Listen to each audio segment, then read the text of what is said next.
Hi everyone, my name is Melanie Grant and this is C&M Glass. Today's topic is 2030 Learning Module 2. We have a couple of key points we want to talk about this week. I know this video is coming in towards the end of the week, so at this point you should have already watched some of the videos I've posted from YouTube. There's one in particular, I know it's a little longer, it's about an hour long. However, it goes into all the detail that I want you to have about the medicine section, which is one of our biggest topics this week. We'll also be going into the HCPCS and the structures, hierarchy, and when to know about coding both HCPCS and medicine together. There's also a couple of unique areas, so pay attention, make sure to take some notes throughout this video, and pause it if you need to. Homework this week, we do have Connect and workbook assignments that are all due by our hard due date, HDD, of February 11th. If you have questions about that, there was a post segment on our coding clinic this week that talked about what is the hard due date and what does that mean to you. So please take a chance to look at that in our Coding with Miss Melanie segment, part 1 of this week. Also due this week, you have your discussion post, which needs to be posted by January 25th. This is February. Go ahead and excuse my error there. That's this Friday that you want to make sure to get your assignment for your discussion started and then replies by January 28th, which is next Monday. Also, there's a little bit of instructor-specific assignments, and anything that's listed as instructor-specific is always due by the end of the week, which is this Monday, January 28th. Okay, so let's talk a little bit about medicine. Now, medicine is kind of a hodgepodge. It's the collect-all of CPT coding for procedures in outpatient services, and you'll find that in the back of your CPT book for medicine. Not quite the full back, but your medicine section is going to be for codes. 90281 through, I always have to look this up, it's something that you should memorize, 99607. For some reason, this one never likes to stay in my head, probably because it's kind of an odd number to start with and end with. So this is your medicine section. If you look in the beginning of the medicine section, it gives you some very specific guidelines that you want to make sure to look at. Things about add-on codes and separate procedures. Unlisted services are always listed in the beginning of a guideline of a section with CPT. You want to look at those so that you're aware of those. And we'll talk a little bit about unlisted in a moment. And then you also have details on special reports, image guidance, and supplied materials. So how is the medicine section kind of set up and organized? Well, it has a bunch of very specifics that are discussed again in the medicine video that I posted earlier. Right now I'm just going to go over some highlights that will be discussed in that in more detail and more focusing on when to use the medicine section along with the HCPCS or when to use the HCPCS instead or the medicine instead of HCPCS. So just kind of looking at both of those pieces here. So in your first thing that you look at is vaccinations. We all know about vaccinations. This is when you go to the doctor and they say, hey, have you gotten your flu shot yet this year? Or, hey, you're due for such and such vaccine. These are also referred to as inoculations, immunizations, and toxoids. And oftentimes your vaccines will have a combination of different pieces that are involved in the vaccine itself. So one of the first sections of your medicine section are vaccines and toxoids. Pay attention. Sometimes these are broken down by age and type of vaccine. So you may have like kids under and equal to age 6 get a certain vaccine, whereas kids that are over the age 6, meaning that they're 7+, or rather 6 years old and 1 day, sorry. Not 7+. 6 years old and 1 day is when they say over the age of, and I put that up there backwards for us. Let me just fix that real quick. Okay, so you have kids that are under or equal to age 6, and you have kids that are over age 6, which means 6 age 6 and 1 day plus. Okay? So that's one of the combinations that you're going to see in there. Also, you'll have things like a DTaP versus a TDAP. And you'll want to pay attention to the definitions of these. Sometimes one's given to one age group and one's given to the other age group, and each of these initials indicates the type of vaccine that's being given. So take a look through there. When you're coding in CPT, also you'll take note that before a list of codes, you'll end up having a section. And I know you can't read this, but if you follow along in your CPT book, you'll see at the beginning of your medicine section, right before code 90476, there's a long section of guidelines. And in these guidelines, these are very specific issues that are identified for the vaccines themselves. It's important that you always read these guidelines when they apply to a code set you're looking at. I know it takes a little bit more time, but that's why we're learning coding. Psychiatry is the next section that has some guidelines, and that one's about 3 pages.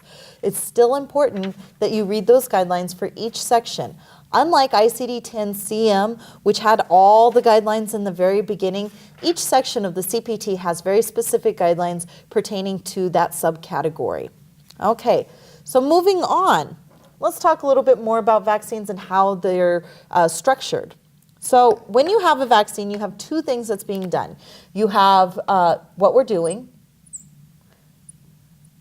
Okay, so this is your action. We're administering. That's your key word, administration, a vaccine. We're giving it to them.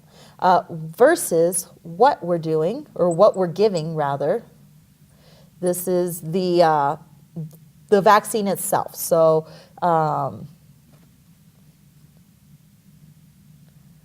vaccine or drug, we'll say here. And depending on what we're giving, this is going to be the name of the actual vaccine or drug. So we'll say by name.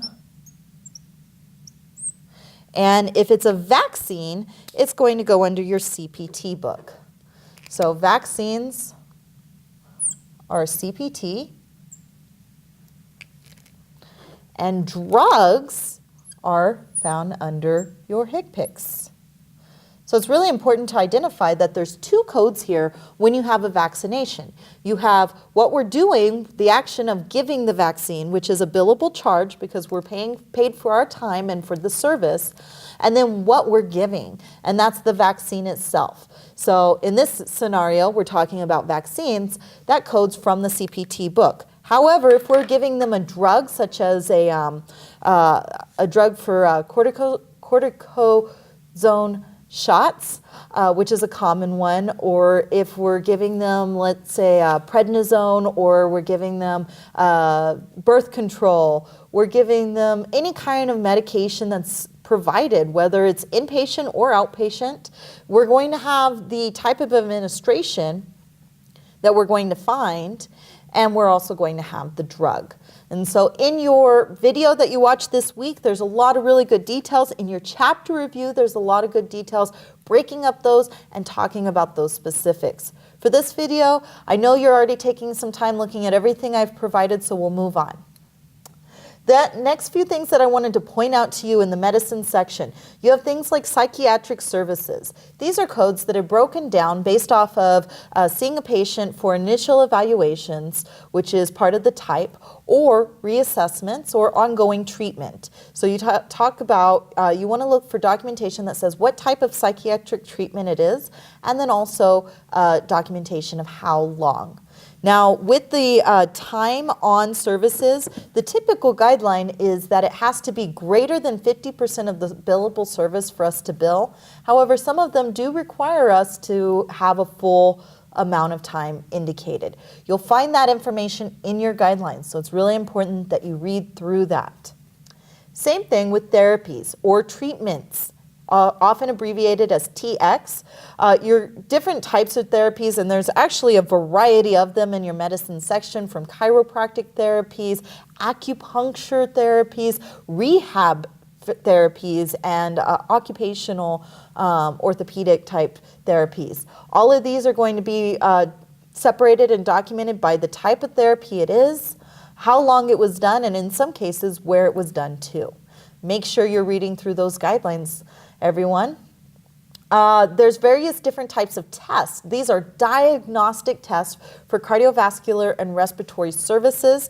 They're pretty straightforward and they'll have very specific details on those as well. Some will have time as an element, others will have location and various details. Now I'm going to tell you regarding the cardiovascular and respiratory test, when we get into our cardiovascular and respiratory sections, I plan to revisit this with you guys. So take a look through it, become comfortable. Make sure you try some of the coding examples that are listed in the homework and the assignments, and also know that we'll come back to some of those specifics. Key thing about the cardiovascular and respiratory tests is your anatomy. Make sure you're familiar with some of the appendices in the back of your CPT book for veins, because that will help you. The last section that I wanted to talk to you guys briefly about is home visits. Anytime a hospice or a home health nurse or doctor goes out to see a patient in their home, they're going to be based off of time and documentation of detail. And you'll find these in the medicine section as well, based off of the type of visit, what they're doing. Is this an initial assessment? Is this providing a specific service? So pay attention to those as you read through this week's material, and make sure again to watch that first video on medicine section. I know it's an hour long, however you can break it into parts, and I highly suggest taking notes because it will help identify everything you need to this week. All right, so our next part and our one of the big pieces I wanted to get to you today is talking about HCPCS, okay? This is not our CPT book, which I will put aside, but our HCPCS Level 2 Professional-Based Coding Services. Looks like this, and it's probably something you haven't had a whole lot of experience with. By now, you should have already had a little bit of experience trying to pull up CPT codes and some of the hassles in looking at modifiers. Make sure to watch the Coding with Miss Melanie segment that I put up this week on breaking up some of those modifiers and just kind of how we're going to look at them going forward.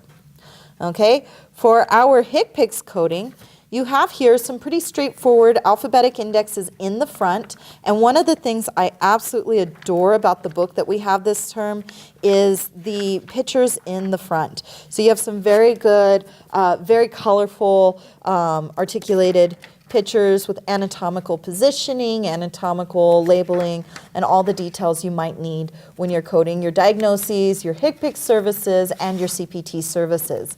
It's a very great addition. If you don't have a professional edition of the HCPCS book that has these in it, I would highly recommend going forward in future years picking that up. Okay? So looking at our HCPCS, I like to tab mine, and that's one of the things I assigned to you guys this week was an activity to tab some of your books. I don't do all of the tabs, but some of the important ones I do is my modifiers in my HCPCS, my J codes, which are my drugs. That's a really important one. And other things that I have in here like, where is radiology, some of the CMS screenings for G codes that's commonly used in the outpatient setting, newborns if you're coding in newborns. Some of these you will never see, some of these you will commonly see. So for now, whatever you want to tab it out under is fine. I highly recommend tabbing your modifiers. If nothing else, modifiers, J codes, and G codes are very important. Okay, so let's talk a little bit about the drugs. In your HCPCS manual, after your alphabetical index, you have something called a table of drugs. Looks kind of like this. And when you open it, you have, just as it says, a table. Starts off with the drug name, dosage, method of administration, and HCPCS codes. And unlike most of your alphabetical indexes, you can code directly from this. So I'm going to pause the video and then give you guys some visual up here on the screen in order to show you some of the details in how to read that. Stay tuned, and either the video will either pause or a second part will be posted up right after this.